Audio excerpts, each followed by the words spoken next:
Hello and welcome to another episode of Revv, Singapore's ultimate motoring channel. My name is Renee, your host for this series on all things motoring. The car, or rather the brand of the car that we will be reviewing today, is no stranger to us all. It is the Subaru Forester 2.0 XT, released in 2013. We have the car today by request of another of our viewers, Ronnie Tan from Bedok Reservoir, who's planning to get one, but would like us to tell him more about the Forester. Well, Ronnie, this episode is for you. With models like the Impreza, WRX and XV being seen everywhere on the road, how does the Forester stand up against other SUVs in the market? This is of course Subaru's 4th generation Forester, offering a new look, lots more space, and according to Subaru, improved performance and greater handling. Let's find out.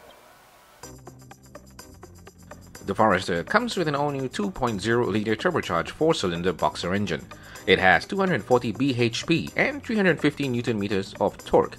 It can do the century sprint from standstill in 7.5 seconds according to Subaru, and goes on to a top speed of 221 km per hour. It has quite a decent fuel tank that holds 60 liters of fuel. It does about 8.5 liters per 100 kilometers. CO2 emissions are 197 grams per kilometer. The Forester has a whole host of electronics to give you both comfort and safety. Some of the standard features like folding mirrors, auto on-off headlamps, dual-zone air conditioning, keyless entry, and rain-sensing wipers. For convenience and comfort, it has steering wheel mounted controls like cruise control, paddle shifters, and a whole lot more. The Forester has a couple of features that are supposed not to only improve performance but efficiency.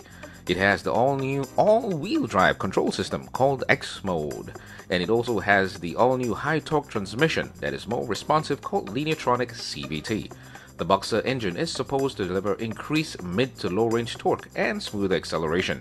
For the rugged outdoors person, the X Mode control system that is designed for the driver to navigate on tough roads and handle slippery surface or steep hills with just one switch. The Forester also comes with SI Drive, allowing you to switch between sports and intelligent modes for varying levels of responsiveness and efficiency. Those of you who have seen or maybe driven the earlier versions of the Forester would probably spot the less boxy look of this Forester, with more curves and chiseled lines added to the exterior, a new grille and a new headlamp look, and higher visibility taillights, 18-inch alloy rims specifically styled for the XT.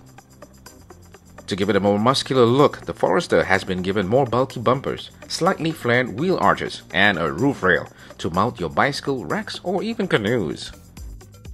Keeping to its word, Subaru's interior is indeed larger and roomier than its predecessors, with a redesigned cabin, offering the driver and passenger a wide field of view and stress-free driving. The cargo space has also been expanded, and an all-new power-lift tailgate operated by a push-button, a first for Subaru.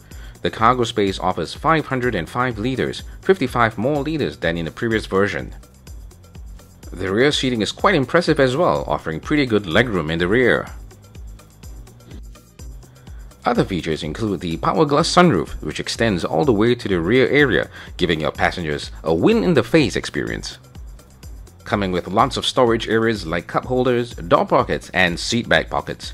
You also have a Bluetooth hands-free connection for your handphone, standard nowadays on most cars. The seats are 8-way power adjustable, and you also have a rear vision camera system. For the inbuilt entertainment system, we have a Harman Kardon premium audio system, which comes with 8 speakers, USB and auxiliary jacks in for the audio system as well, so you can plug in your favorite tunes.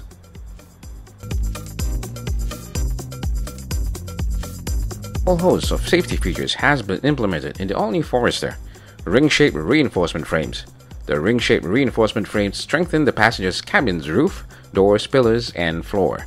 The design helps divert and dissipate impact energy away from the occupants in a collision by use of high-strength materials and strategic placements, whilst making it stronger with increased torsion rigidity.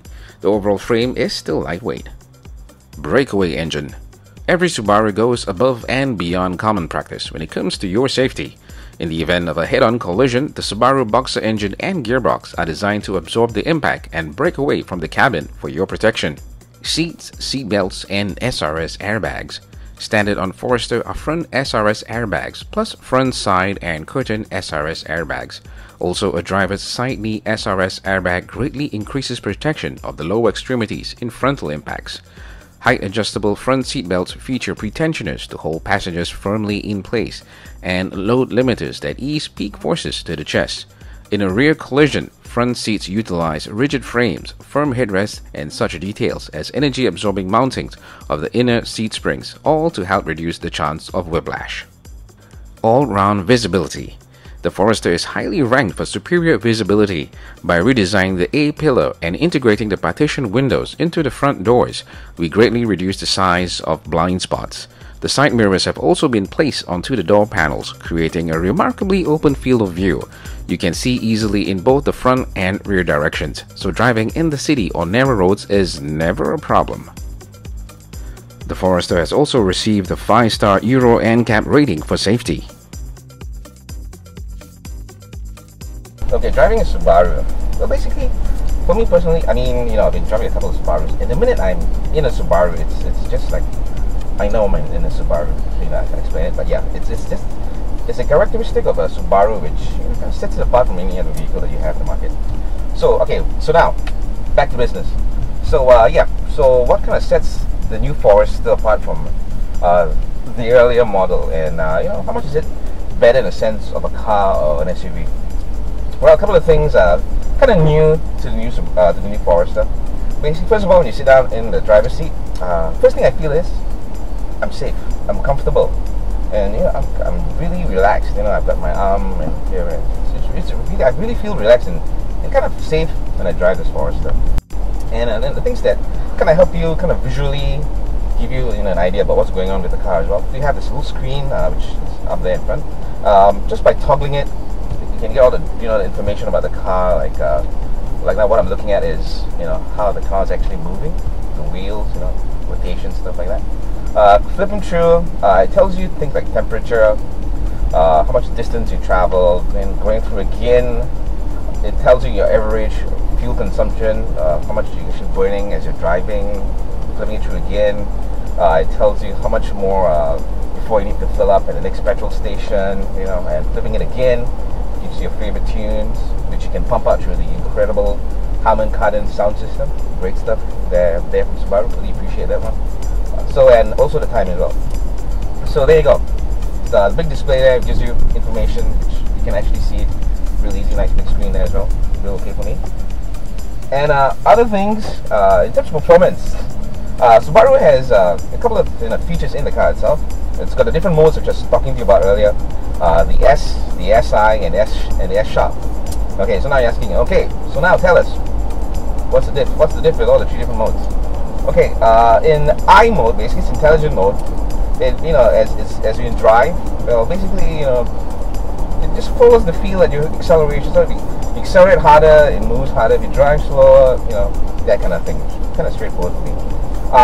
In S mode, or in other words, also actually shift through the different gears. So basically power at your fingertips. So when you're in S mode, it becomes like a manual car. You can scroll through different gears, depending on how you're gonna drive. But the good thing about it is being twin scroll turbo. It's really fun when you put it in S mode, and especially when you shoot through all the gears. Great stuff. Okay, what's S Sharp or S N%? Some people have been looking at it and thinking, what the hell is that? Well, basically, this when in S or Sharp mode, what happens is the car actually holds the revs a lot longer. So if you feel real sporty, put it in S Sharp mode, boom, there you go, man. You're in sports mode. It kind of holds the revs longer, gives you more power, especially when you're in the manual mode. Real fun, honestly. And like I said, the twin turbo gives you a lot of fun. And there's also X mode, which is located somewhere down there. If you look down, you can actually see it. So what's X mode all about? Well, X mode is more of you're planning a bit of off-roading. It gives you better grip, slippery roads, through the corners. And once that being said, this still being a taller car than your normal saloon car, you get a bit of body roll, which is kind of negotiable. It's not really that noticeable, especially when I tried going through a high-speed corner. A bit of body roll, really slight, not really that noticeable, honestly. Okay, so what else is about the car as well? So what else is, well, basically, that kind of wraps it up, I guess, for me. For the car itself, I mean, it's got power, It's got speed. It's got comfort most of all. I think most importantly, it gives you a lot of comfort because if you're planning on taking the family out, they want comfort. Unless you're in a long distance trip to Malaysia, maybe. Okay, so but basically for me, I feel very safe in this car. I love this car, honestly. It's a nice, easy car. And the best thing about it, of course, is something which is on every Singaporean's mind: price. It's really affordable. I mean, if you're looking at other SUVs in the market as well, you're paying more than 150,000. Which in Singapore terms, for an SUV like a Forester, I think it's money well spent. So bottom line is, I think if you're planning on getting a Forester, I'll be heading down to Motor Ridge right now and grabbing one myself. If you're planning on getting yourself a Subaru Forester, it will cost you 149,600 inclusive of COE, and the road tax is $313 annually. We would like to thank Motor Image Singapore for letting us have the Subaru Forester for our review. And well, folks, that wraps up another episode of Revv. I do hope you will join us on our next episode. Till then, drive safe. Do remember to like us and join us on our Facebook, YouTube, Twitter, and Instagram at the links below. If you'd like us to showcase a certain car model on our show, leave a comment below or message us on our Facebook.